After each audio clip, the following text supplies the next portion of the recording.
Hablamos ahora de las glomerulopatías por enfermedades sistémicas. Básicamente tenemos dos grandes, que es la lúpica y la diabética, ¿ok? Y las otras sistémicas que también podríamos, algunas vamos a mencionar nada más, hay que recordar. Con lupus, ¿qué debemos tener en cuenta? En primer lugar, que hablar de la nefritis lúpica es hablar en primer lugar de que el daño que hace el lupus en el riñón casi lo hacen el 50% de pacientes que tienen lupus. Es bastante, en verdad. Y uno asocia el daño a nivel del riñón cuando van a haber algunos marcadores que te pueden predecir eso, ¿no? Generalmente la presencia de dos, que ustedes tienen que recordar. El anti-DNA, doble cadena, y la disminución del complemento 3, ¿no? Son dos situaciones que se pueden presentar, ¿ok?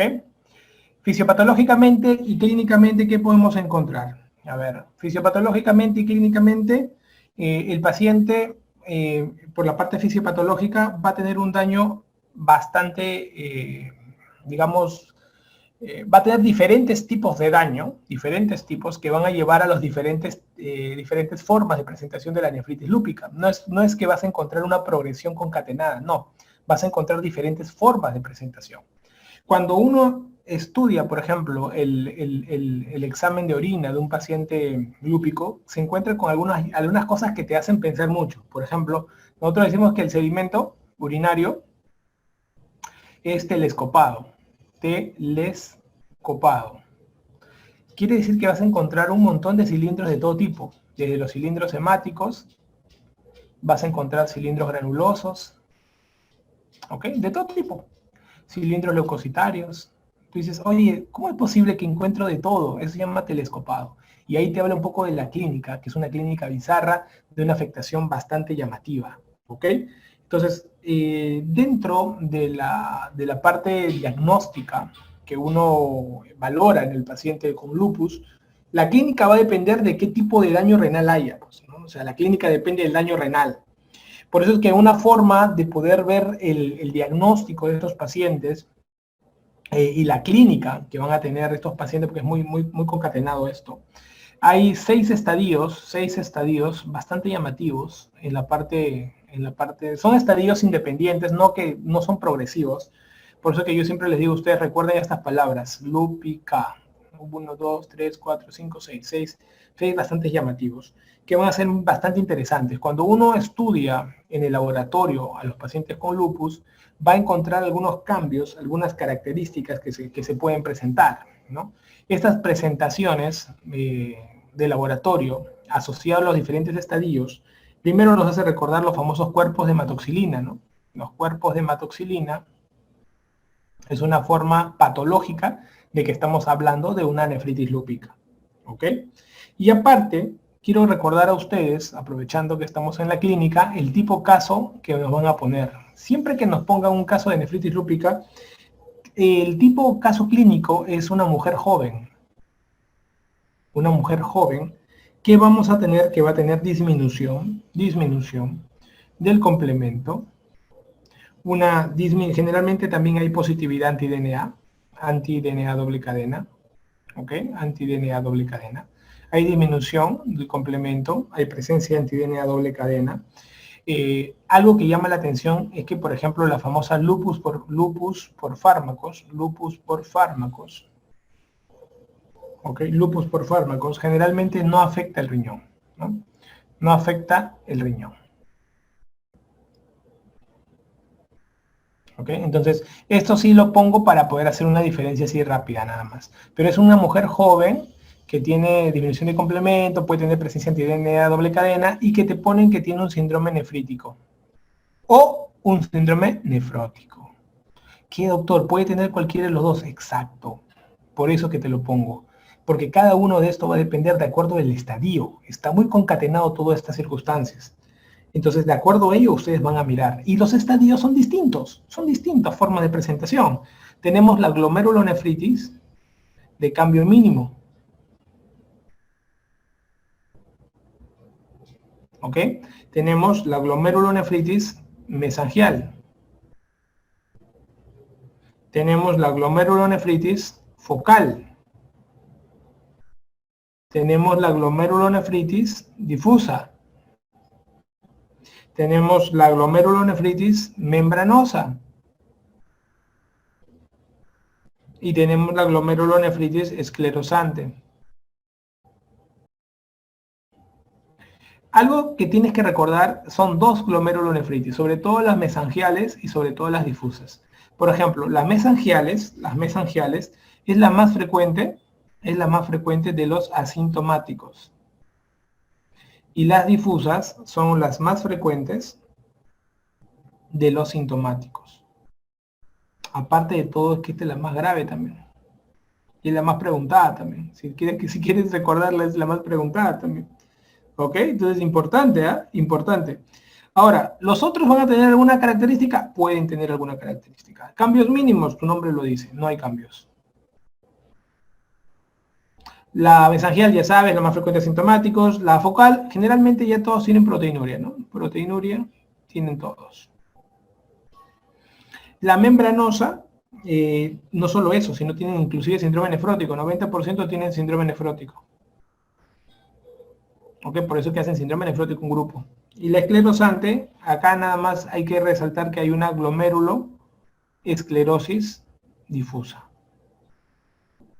¿Ok? Glomerulosclerosis difusa. Ya estás hablando del mundo renal. Ahora, nosotros cuando vemos una nefropatía lúpica, generalmente para poder dar tratamiento buscamos hacer biopsia para poder ver si estamos ante pacientes que tienen cambios reversibles o cambios irreversibles, que es un tema patológico que no viene al caso aprendérselo. Pero todo lo irreversible tiende a ir con la fibrosis.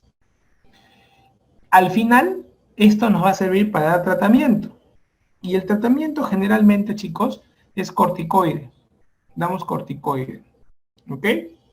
De los corticoides, damos corticoide con ciclofosfamida. Ciclofosfamida. ¿De quién te van a preguntar? Te pueden decir, ¿cuál es el tratamiento de la difusa? ¿Por qué te preguntarían? Porque es la más frecuente de los sintomáticos, la más grave. Entonces te ponen corticoide, pulso de corticoide con ciclofosfamida y luego mantienen con corticoide. ¿Ok? Entonces son detalles importantes que quiero que recuerden. Ahora, pregunta, ¿el paciente se puede trasplantar? ¿El paciente con nefritis lúpica se puede trasplantar? La respuesta es sí. Sí se puede trasplantar. ¿Ok? Sí se puede trasplantar.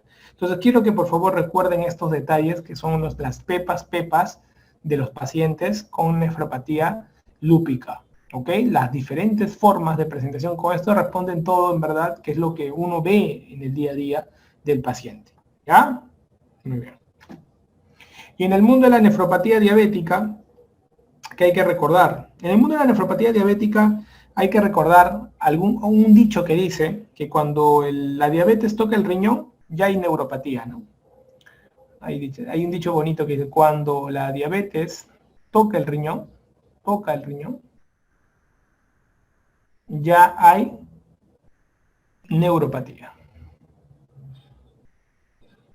¿Ok? Ya hay neuropatía. Cuando ya toca el riñón, ya hay neuropatía. Entonces, esto es importante, ¿no? Porque el riñón va a ser un parámetro de corte bastante llamativo, ¿no? Ahora, la diabetes, ¿cómo afecta? Hace una glomeruloesclerosis. ¿Ok? Hace una glomeruloesclerosis. Y esta glomeruloesclerosis puede ser difusa o puede ser nodular. Nodular es 15%. Difusa es lo más frecuente. ¿Ok? La difusa es lo más frecuente. ¿Ok? La nodular es 15%, pero es la más característica. Es la más característica. ¿Ok? Entonces, esto nos va a hacer entender un poco la evolución que va a tener el paciente con nefropatía diabética. Es muy importante que ustedes recuerden esto. ¿Ok? La fisiopatología, lógicamente, son tiempos lo que vamos a ver. El paciente comienza con su hiperglicemia. Su hiperglicemia hace que el paciente aumente su filtrado glomerular porque se pierde mucha glucosa. Acuérdate que la glucosuria sobre todo se va a dar si se supera el dintel renal, que es más de 180 miligramos por decilitro de glucosa en sangre. Si ocurre esto, el paciente va a tener glucosuria, ¿ok? Y esto a la larga va a dañar al riñón aún más. Entonces, cuando aumenta el filtrado glomerular, esto va a hacer que haya un aumento del tamaño renal, Entonces, es algo que llama la atención, ¿no? El aumento de filtrado glomerular es por glucosuria, es lo primero que ocurre, ¿ok? Pregunta de examen. Lo primero que ocurre es aumento de filtrado glomerular, y esto hace que haya un cierto efecto, como que hubiera aumentado el tamaño renal, ¿no? Un cierto efecto del tamaño renal. Ahora, del inicio de la hiperglicemia, chicos, esto quiero que recuerden, porque veo bastante pacientes de verdad, y uno a veces dice, ¿por qué no cambió esto antes, no? Mira, desde que comienza la hiperglicemia, más o menos como que la diabetes te dice, mira, compadre, te voy a dar 15 años. No te voy a tocar, no te voy a fregar el riñón, nada, 15 años te voy a dar. Pero en 15 años comienza la vaina. Entonces en 15 años, más o menos, comienza la microalbuminuria. No es que de inicio hace microalbuminuria, no. Cuando ya comienza a ver la microalbuminuria, que es el proceso de eliminar más de 30 miligramos en 24 horas de la albúmina, el paciente ya comienza un daño bastante llamativo y progresivo. Acá comienza la aceleración. Si de repente su historia natural era así, acá comienza a acelerarse. Acá, en este proceso. Entonces la idea es que no evites la microalbuminuria todo lo más que puedas. ¿Y cómo lo puedes evitar? Con lo que es el YECA, ¿no? Entonces, los YECAs evitan la pérdida. Entonces, esto es un dato clave, el control de la microalbuminuria. Y también tienes que controlar el filtrado glomerular. Entonces, dos cosas que van a ayudar para la progresión. Por un lado, el control de la presión arterial, por un lado. Por otro lado, el control de la albúmina, de la glucosa, porque eso va a tener que disminuir el filtrado. Si tú controlas la glucosa, disminuye el filtrado glomerular. Si controlas la presión arterial, disminuye la albúmina. ¿Ok? Más que disminuye el filtrado, pondré acá, disminuye la hiperfiltración. ¿Ya? Entonces, estos son claves. Estas son las dos cosas más claves del paciente diabético. Control de presión, control de glucosa. ¿Ya? Control de presión, control de glucosa. Oye, y si sigo perdiendo albúmina, ¿cómo también puedo controlar? Pues ese sería un control de la microalbuminuria, me estás pidiendo. Sí, ¿cómo lo controlo? Ya, pues si no, ya no puedes controlar con la presión nomás, te necesitas alguien que controle también, usas los YECAs, pues, ¿no? YECAs y ARA2. Estos van a ayudar mucho a controlar la microalbuminuria. Estos son los tres pilares en realidad que uno ve, ¿no? Ve que controlas la presión arterial del paciente, su control de glucosa, y también vemos que efecto antiproteinúrico, ¿no? Estos son los tres mejores que controlan la progresión de la diabetes para que no llegue a la microalbuminuria. Normalmente cuando llega a la microalbuminuria comienzan los grandes desafíos diagnósticos que uno va a tener, ¿no? Entonces, para el diagnóstico, ¿qué tenemos que tener en cuenta? Tenemos que tener en cuenta el estadio, ¿no? Yo siempre les digo a ustedes, acuérdense de la palabra renal. 5 letras, 5 estadios renales, para poder recordar los problemas del diabético. El estadio 1 es justamente el proceso en el cual hay un aumento de tamaño renal, porque hay la hiperglicemia. Entonces acá va a haber un aumento del tamaño renal. ¿Por qué? Porque hay una hiperfiltración. ¿Ok? En el estadio 2 ya comienza, pasaron más o menos 15 años, te digo, pasaron 15 años, aprox 15 años, y acá estamos hablando de que hay una microalbuminuria. La microalbuminuria en el estadio 2 es intermitente, y en el estadio 3 la microalbuminuria se vuelve persistente. Y entre el estadio 2 y el estadio 3, aprox más o menos son 6 meses, ¿no? Para poder hablar de intermitente a persistente. ¿Ok? Entonces ya se va dando. Esto hace que rápidamente llegas a un estadio 4, ¿no? En el estadio 4 habla de la proteinuria manifiesta, ¿no? Proteinuria manifiesta. Acá sí tenemos una pérdida ya mayor de 300 miligramos, ¿no? Porque la microalbuminuria es de 30 a 300. En la proteinuria manifiesta tienes una albuminuria mayor de 300. ¿Ok? Mayor de 300. ¿Ok? Y acá el paciente, pregunta de examen, comienza a tener un deterioro, pues, ¿no? De acá acá comienza la disminución llamativa y violenta del filtrado glomerular, ¿no? La disminución del filtrado glomerular, llevándolo al paciente a un estadio 5, ¿ok? En el estadio 5 estamos hablando de que el paciente está en una insuficiencia renal terminal, ¿ok? Entonces, esto es muy importante, por favor, recordar, porque cuando hay proteinuria ya comienza a haber cuadros clínicos manifiestos, ¿no? ¿Okay? La clínica es llamativa y es manifiesta. ¿Ok, chicos? Entonces, esto es muy importante para que ustedes recuerden todo el manejo. Ahora, parte del tratamiento, de inicio, el control metabólico, ¿no? Control metabólico. Déjale al paciente, controla su glucosa, controla su dieta, es importante. Segundo, tienes que controlar la presión arterial. No te queda otra, control de la presión arterial. Tercero, restricción proteica, la dieta, restricción proteica. Es clave la restricción proteica. Y también tienes que cuidar de la albuminuria, ¿no? Entonces, como un protector en realidad. Ya cuando el paciente tiene un estadio terminal, pues estamos hablando de que su depuración bajó de 15 y ya no lo puedes controlar, pues va a la terapia de diálisis, ¿no? Ya entra la diálisis. Ahora, ¿estos pacientes se pueden trasplantar? También pueden ir a trasplante. También le puedes dar la opción a trasplante. ¿Ok? Cuando son diabéticos tipo 1, se hace incluso trasplante combinado páncreas-riñón. ¿Ok? Páncreas-riñón. Entonces son pequeños detalles. ¿Qué preguntan siempre? Lo básico. Primeros cambios, ¿qué van a ver? Hiperfiltración. Eso preguntan bastante, la hiperfiltración. ¿Ok? Si te ponen daño, manifiesto renal, inicial, ¿qué es esto? Microalbuminuria. La microalbuminuria ya es un daño manifiesto renal. Llamativo, ¿no? Controles, digamos, factores que controlan la progresión. Control de la presión arterial, control de la glucosa, control de la microalbuminuria. Clave. Tratamiento antiproteinúrico por excelencia, IECA y ARA2. Nunca te olvides, cuando tú tengas una enfermedad sistémica, cualquiera, de repente olvidas otras enfermedades, ¿no? Se te olvida, con tantas cosas, y tú ves en las claves, ¿no? Por ejemplo, preguntaron en un examen de salud una crisis de esclerodermia, una crisis renal en pacientes con esclerodermia, ¿no? Y pusieron alternativas. Yo siempre le decía a los chicos, marquen cualquier cosa que tenga que ver con IECA y ARA2, porque de eso va a depender. Y marcaron, pues captopril salía, ¿no? Entonces, ya tú decías, oye, mira, ¿cómo es, no? Esos pequeños detallitos, cuando ya todo está echado, te sirve, ¿no? Te sirve para poder como que orientarte, poderte ayudar a la definición, ¿no? Bien, entonces esta parte ya final de las otras sistémicas, que no vale mucho la pena, solamente voy a resaltar unos detallitos.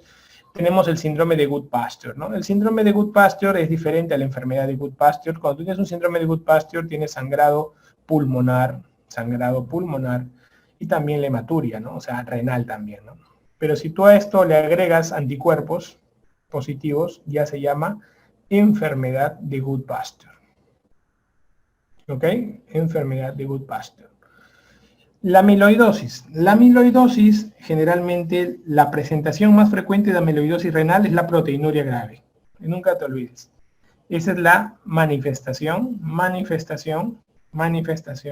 o presentación más frecuente a nivel renal. Es la proteinuria grave. Proteinuria súper grave, ¿eh? Unas pérdidas malditas. ¿Ok? Unas pérdidas malditas. Y hace un síndrome nefrótico bravazo. Síndrome nefrótico de aquellos, ¿eh? ¿Ok? Un síndrome nefrótico, o sea, es totalmente fregado. Lógicamente, el diagnóstico que ustedes usan acá, el diagnóstico de confirmación, requiere una biopsia, ¿no? Una biopsia, generalmente tisular, ¿no? Que demuestre qué cosa, la presencia del amiloide. El amiloide, ¿ok? Y esto se sugiere que sea una biopsia grasa, ¿no? La biopsia grasa subcutánea, ¿no? Subcutánea, digamos, es porque es menos invasiva y aparte, el problema es que debido a que tiene poca sensibilidad en otros, en la grasa, a veces requiere también volver a biopsiar, eso es lo malo, ¿no? Entonces eso es un tema llamativo y hay que recordar, ¿no? Acá luego esto se estudia con las imágenes refringentes del rojo Congo, ¿no? Del rojo Congo, donde se ven los depósitos de las cadenas ligeras, ¿no? Que generalmente son birefringentes, ¿no? Birefringentes.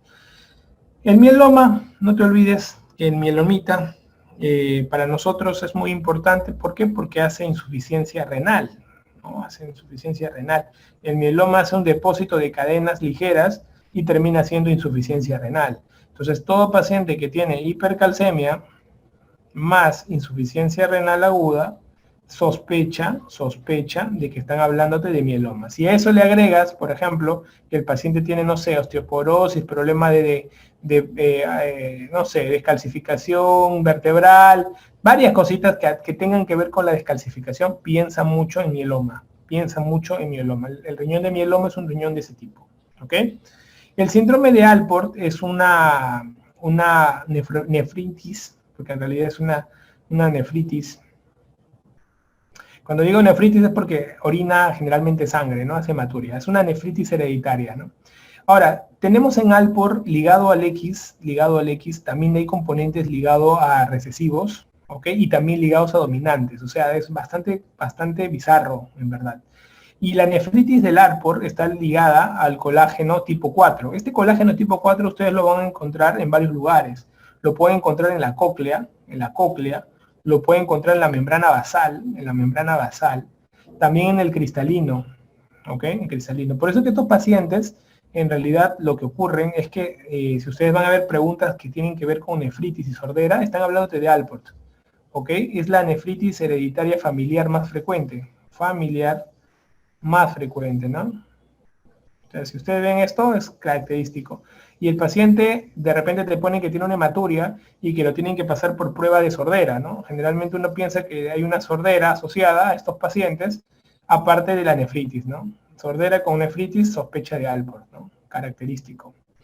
El síndrome de Sjögren es un cuadro que también parte va a dar, más o menos un 30% va a dar afectación renal, ¿no? Afectación renal. Y sobre todo va a haber pérdida, ¿no? Pérdida. Siempre los pacientes que tienen este tipo de patologías se van a asociar mucho a problemas de albúmina, ¿no? Hay pérdidas, un poco hace un cuadro parecido al síndrome nefrótico por la pérdida selectiva de albúmina, ¿no? Entonces también podemos recordar por ahí un Sjögren, quizás en el diagnóstico diferencial. ¿Ok? Entonces, esto son las PEPAs de la parte sistémica. ¿Por qué? Porque estos nombres aparecen cuando te preguntan nefritis lúpica o nefropatía diabética. Entonces tienen que tenerlo en consideración. ¿Ok? Muy bien, chicos.